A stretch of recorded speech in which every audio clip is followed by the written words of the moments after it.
Shalom, shalom. All praises to the Most High Yahweh, by Hashem Yahushai, double honors to the elders and apostles of Jemus, who well and likewise elders. Shalom to Lot for let Lord willing, this video is edifying.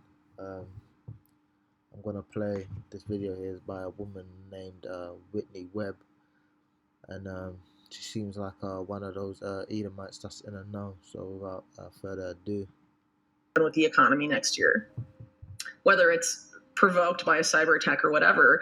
The way the UN, UNICEF, World Food Program has set up all of their stuff for humanitarian aid is the WorldCoin model, which is scan your eyeball and we give you a digital ID and that tells us whether or not you eat or not. You know, if you want to get your rations, you have to go to wherever the rations are and have your eyeball scanned. And if there's a mistake in the system and it decides you're not you, no food for you. And this has happened in India's digital ID system, Aadhaar, to like a significant degree, and they haven't fixed it and they don't do anything about it. And they justified it by saying that like people's data will be safer and more secure. It's the most easily hackable thing in the world. There was like a big time like Indian CEO guy that was like, now, before I keep playing, she's saying the eyeball is hackable. So what's not hackable? You know, if they put something physically inside your hand or in your forehead. Publicly gonna like put up my Aadhaar ID number and like look how safe it is, and it was like hacked in like 10 minutes, and people like trolled the crud out of him. You know, I mean, it's a joke. But they need now again through the spirit we know it's hackable, but they're gonna say it's much safer because it's on you, and you know they won't be able to play as many games. But at the end of the day, we all know Esau's gonna have his finger on a button and he can do whatever he wants with it. So yeah, Salakia. Manufacture consent for all of this stuff.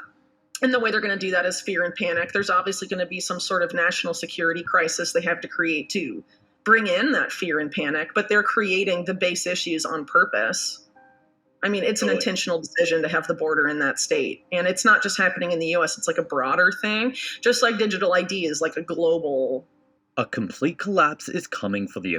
Now, what's real funny is, through these philosophies that this man's created, a feminism, so on and so forth, right? A lot of these women are going to be unprotected. It's like a divide and conquer tactic, right?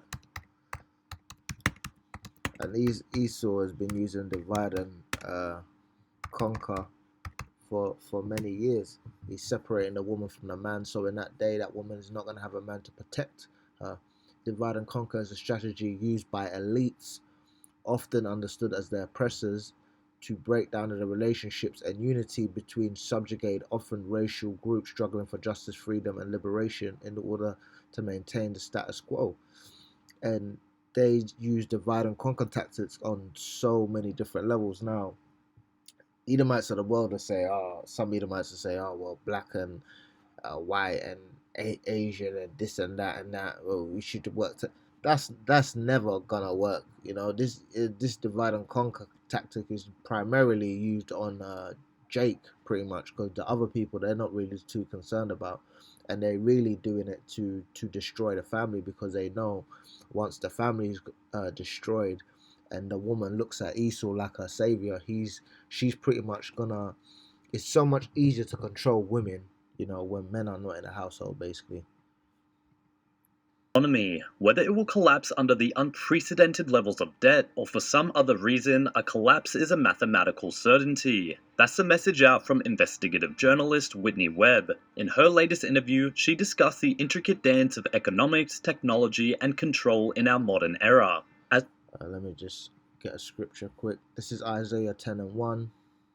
Woe unto them that decree unrighteous decrees and that write grievousness which they have prescribed, to turn aside the needy from judgment. And what's the needy? You know, these children without fathers, these women without men in the household, they're needy. You know, and then when the time comes, they're not gonna give those people righteous judgment, but really and truly the Lord set it up that way because you're wicked and you should have kept to the man, you know, but you have the choice to ride the carousel, as Elder Malcolm likes to put it. So, you know, you reap what you sow, pretty much. And to take away the right from the poor of my people, that widows may be their prey. See, that widows may be their prey, and that they may rob the fatherless. What's a widow? widow is basically a woman without a man, and with a child, and that child is now fatherless, which is pretty much is rampant in the so-called black community. And what will ye do in the day of visitation and in the desolation which shall come from afar? To whom will ye flee for help?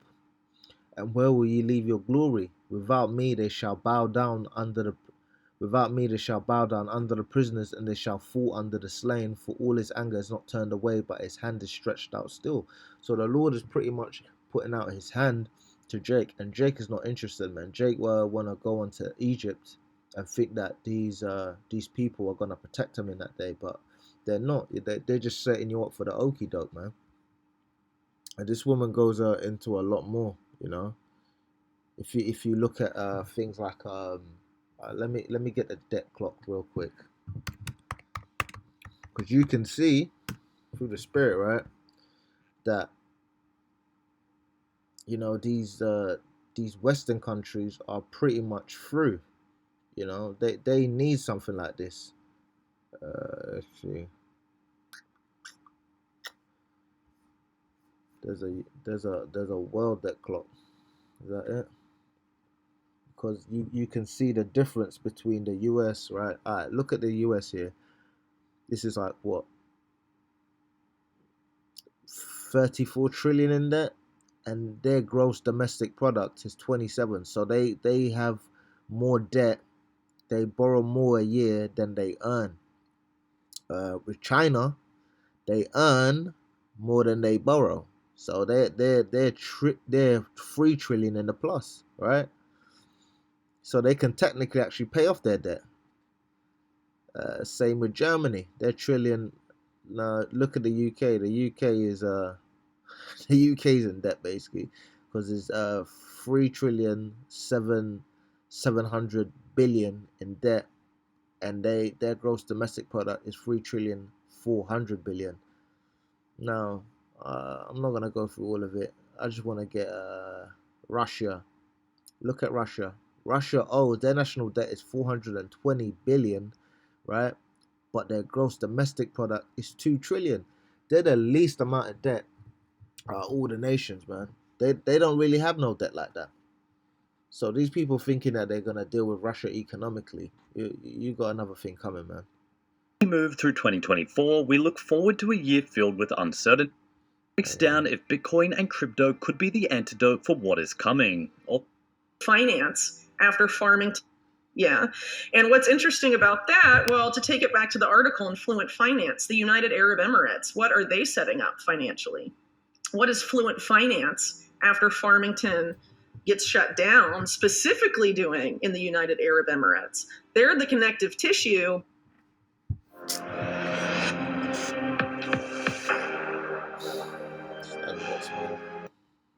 between the CBDCs, direct issue CBDCs of BRICS land, and the synthetic CBDCs of the West and the deposit tokens.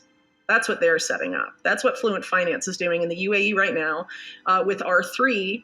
That's partnered with the DTCC for the securities stuff that Mark was talking about earlier, and doing the central bank digital currency for the UAE.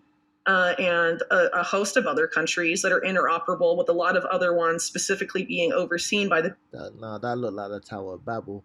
Now, pretty much these guys, they're gonna... what they really want to do is they're gonna create these CBDCs, but they're gonna create... not create, but they're gonna have like a cross-border payment crypto that kind of links all these CBDCs and all these currencies up. A lot of people believe it's going to be XRP, right? So they're pretty much she goes into it later, and I don't know which part of the video it is, but she's basically saying that these governments, well, I think it was the CIA, right? They have this white paper pretty much where it says that they don't have enough time to create their own infrastructure of cross-border payments, so they're pretty much gonna have to use one of these other companies. And what that is basically saying is they don't have enough time to build their own, because this is pretty much so close to collapse, because it might take 5 to 10 years to develop that kind of program, whereas there's some cryptos out there which are already pretty much developed and set up to go. Now, through the spirit, we believe, well, I believe that these people behind the scenes already know what the play is anyway, so they're just kind of playing this little puppet show for everybody else. Yes, these MCBD projects for like multi-CBDC projects about interoperability. The goal is to have, Corda, the R3 DLT, right? Have that as much run on that as possible, but what doesn't run on that will be interoperable with that. So interoperability is like a key thing to watch out for. And a lot of these companies like Fluent Finance, for example, are developing this stuff and like no one has noticed, which I think is kind of interesting. Like a lot of people that are so focused on CBDCs and they're a threat to human freedom and all of this are just pointing the finger at like BRICS and not paying attention to any of these other countries, really. They're just like, BIS bad, but like, yeah, Wall Street has plans for this too, and like they're not good either. Like Jamie Dimon and Jerome Powell are not coming to the rescue, guys. They're creating the same system under a different name. There you go. Well, it's funny you And mention I that don't want because Jamie Dimon programming my dollars to expire and tying it to my carbon credits or whatever is not any better than Jerome Powell or I don't know, Janet Yellen doing it. I mean, it's all the same garbage. What I think is interesting, too, to take this back to FTX, too, in light of their team up with Fluent Finance and what Fluent Finance has gone on to do, I really am curious, and I don't really know if there's any way to know now. But, all those... I was just talking about a lot, so that got nothing to do with nothing. But if you even look at what's going on now, right, there's a lot of bank closures in the UK. I'm pretty sure in America as well. So they're pretty much paving the way because they know people are moving away from traditional banking into digital banking, online banking, and all of this stuff feeds into it. And they're pretty much moving everybody else off these like you have cars which are based on hydraulic systems. They're moving away from hydraulic systems and they're moving towards electric systems. Now, once everybody's pretty much on an electrical grid rather than say a hydraulic system that runs on fuel which you can't really control, if you had a situation like an EMP or something, you can pretty much knock out the infrastructure because now everybody's on an infrastructure that's electric and that's susceptible to electromagnetic pulse device pretty much, but if you set off an EMP and your car is from the 1950s, it's not going to have any effect on your car for the most part. Your radio might not work, but you can pretty much put gas in it and it will run. You have a hydraulic system in your car. Everything's oil based rather than something that has an electric motor. You got to plug it in.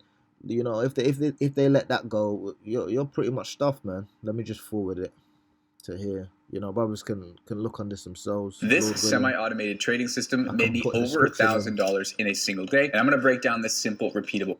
She does say some interesting veterans stuff. Focused on this kind of stuff have said in publication from think tanks like CSIS is like, we have to use the digital dollars that are already here. We can't make a CBDC. And what does that mean? Said in publication. Hang on, let me go back a bit. And like that would.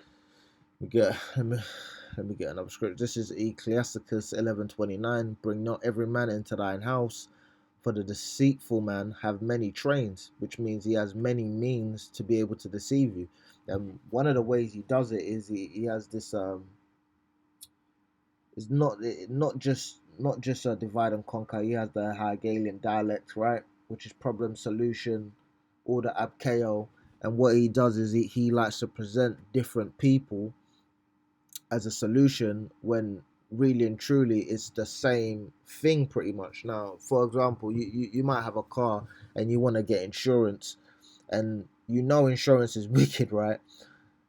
But you don't necessarily have to go for this particular insurance company. You can go for any number of ones. He pretty much puts you in a way where you think you have a choice, but it's pretty much the same thing, man. This man's wicked. This is Proverbs 20:17. Bread of deceit is sweet to a man, but afterwards his mouth shall be filled with gravel. So he wants to set this stuff up, but it's really going to come back on him because he thinks he's going to set up the system and then sit back and chill. But that's not how the Lord is going to set it up for him. Let me just play the last bit of this. Take them multiple years to roll out, and they need this stuff a lot sooner. Yeah. That's So the thing. as CIA spooks, literal CIA veterans focused on this kind of stuff have said in publication from think tanks like CSIS, is like, we have to use the digital dollars that are already here. We can't make a CBDC. And what does that mean? It means like they're close to structural insolvency and systemic collapse. Yeah, exactly. Exactly. So there's Whitney Webb, and if anything is clear, it's that the There you have it. Let me just finish this out with a scripture. This is Psalms 36. I'm going to start at 2. For he flattereth himself in his own eyes, until his iniquity be found to be hateful. The words of his mouth are iniquity and deceit. He hath left off to be wise and to do good. He deviseth mischief upon his bed. He setteth himself in a way that is not good. He abhorreth not evil. Thy mercy, O Adawan, is in the heavens, and thy faithfulness reaches unto the clouds. Thy righteousness is like the great mountains, thy judgments are great deep. O Adawan, thou preservest man and beast. So pretty much your only hope is the Lord, man, because this man is just completely wicked all the way through. You know, he's pretending as if he, like, even with this immigration stuff, he's pretending as if he wants to help these immigrants, but he's bringing all these immigrants to destabilize his own country, man. And the scriptures talk about, to whom is evil to himself, to whom shall he be good. Man, Lord willing, I'll put the description for the video in the description. I'll put the link in the description. Salakia. All praises to the Most High, Yahweh Ba'ashem Yahushai. All praises to the Most High, Yahweh Ba'ashem Yahushai. All honors and praises, double honors to the elders and apostles of Jemes. Well, shalom to the elect. Shalom.